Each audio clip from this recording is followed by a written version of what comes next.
What if I told you that the dirtiest countries in the world aren't just struggling with bad air, they're drowning in waste, choking on chemicals, and silently suffering under layers of environmental neglect that most of us can't even imagine? In 2025, pollution isn't just a problem, it's a global crisis. And while some nations are fighting back, others are slipping deeper into disaster zones that resemble scenes from apocalyptic movies.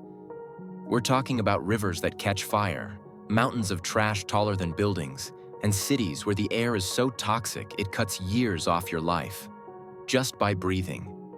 These aren't isolated cases. They're the daily reality for millions of people who live, work, and try to survive in some of the most polluted environments on Earth. From plastic-choked oceans in Southeast Asia to oil-soaked soil in Africa, the environmental damage we're about to show you goes far beyond bad weather. It's systemic, it's deadly, and in many places it's been ignored for far too long. So, buckle up, because we're not just exposing pollution, we're diving into the darkest environmental secrets of the planet's dirtiest countries in 2025. Some of these will shock you. Others, you probably saw coming. But all of them raise one big question.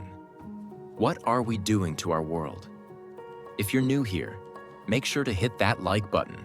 Subscribe for more deep dives into shocking global stories, and drop a comment telling us which country surprised you the most. All right, let's get into it. Number 1.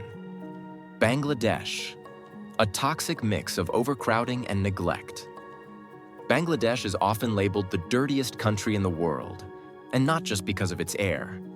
The country's rivers, especially those near Dhaka, are saturated with untreated sewage and industrial runoff from textile factories. The Buriganga River, once a lifeline, is now a black sludge of chemicals and waste. Over 270,000 deaths annually are linked to pollution, with lead exposure and contaminated water being major culprits. The country's waste management system is overwhelmed, and nearly 600,000 vehicles operate without proper emissions controls, spewing toxins into the air. In rural areas, open defecation and lack of sanitation infrastructure exacerbate health risks, leading to widespread waterborne diseases. Bangladesh's environmental crisis is a ticking time bomb, threatening both its people and ecosystems. Number 2.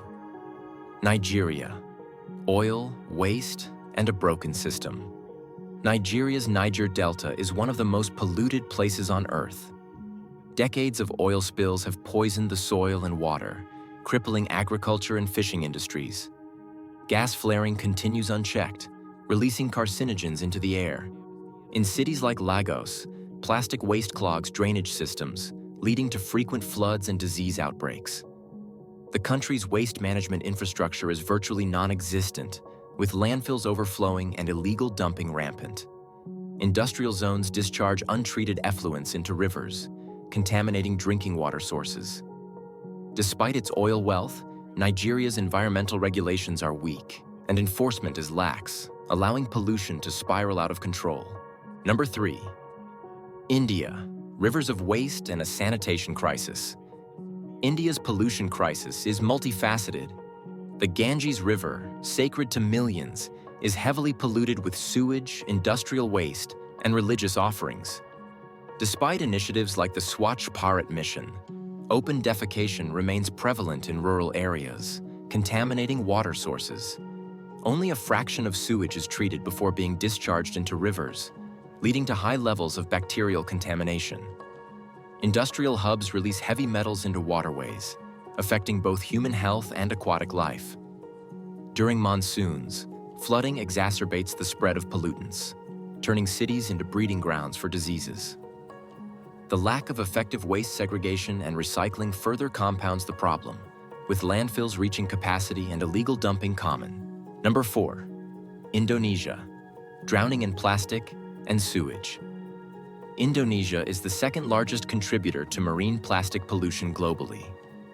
Rivers like the Citarum are so polluted with plastic and industrial waste that they resemble garbage dumps. Only 2% of urban areas have proper sewer systems, leading to widespread contamination of water bodies. In Jakarta, canals are often filled with a mix of sewage, garbage, and industrial effluents, posing severe health risks. The country's rapid urbanization outpaces its waste management capabilities, resulting in open dumping and burning of waste. Deforestation for palm oil plantations leads to soil erosion and water pollution, affecting both biodiversity and local communities. Seasonal floods wash accumulated waste into the ocean, exacerbating marine pollution. Number 5. China. Industrial might with environmental blight. China's rapid industrialization has come at a significant environmental cost. The Yangtze and Yellow Rivers are among the most polluted globally, receiving vast amounts of industrial discharge. Heavy metals like mercury and lead contaminate water sources, affecting both human health and agriculture. Despite efforts to curb pollution, illegal dumping and lax enforcement persist. The country's reliance on coal contributes to acid rain, which damages crops and soil. Urban areas grapple with smog, while rural regions face water scarcity due to over-extraction and contamination. China's environmental challenges are compounded by its massive population and consumption patterns. Number 6. Pakistan, a nation, struggling with waste and water. Pakistan faces severe environmental challenges, particularly in waste management and water pollution. Cities like Karachi lack adequate sewage treatment facilities, leading to the discharge of untreated waste into the Arabian Sea. Industrial zones release toxic effluents into rivers, contaminating drinking water sources. The country's reliance on plastic, coupled with inadequate recycling infrastructure, results in widespread littering and clogged waterways. Agricultural runoff laden with pesticides and fertilizers further degrades water quality. Air pollution from vehicular emissions and industrial activities contributes to respiratory illnesses. Pakistan's environmental degradation poses significant risks to public health and economic stability. Number 7.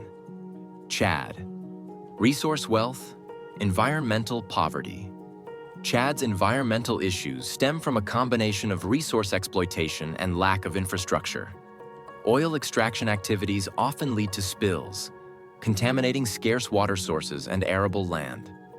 Desertification, driven by deforestation and overgrazing, reduces agricultural productivity and displaces communities. Waste management is virtually non-existent, with garbage accumulating in urban areas.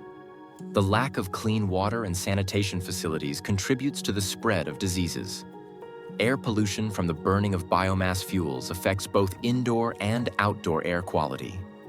Chad's environmental degradation exacerbates poverty and hinders development efforts. So there you have it. The countries where pollution isn't just a side effect, it's a way of life. Whether it's rivers turned into chemical streams, air thick with smoke and toxins, or ecosystems collapsing under the weight of human negligence, one thing is clear: this problem is bigger than smog and litter. It's about broken systems, unchecked industries, and governments that have either looked the other way or lacked the resources to fight back. And while it's easy to point fingers, we're all connected in this mess. The trash dumped in one country often comes from another. The oil burned in one region heats the atmosphere for all. This isn't just their problem, it's ours too. But the good news? Change is possible. We've seen countries reverse pollution trends with strong policy, public pressure, and global support. The only question is, will we act before it's too late? Thanks for watching. If you found this video eye-opening, smash that like button, subscribe to the channel for more thought-provoking content, and leave a comment below. Which of these countries shocked you the most? Or better yet, what country do you think deserves to be on this list next?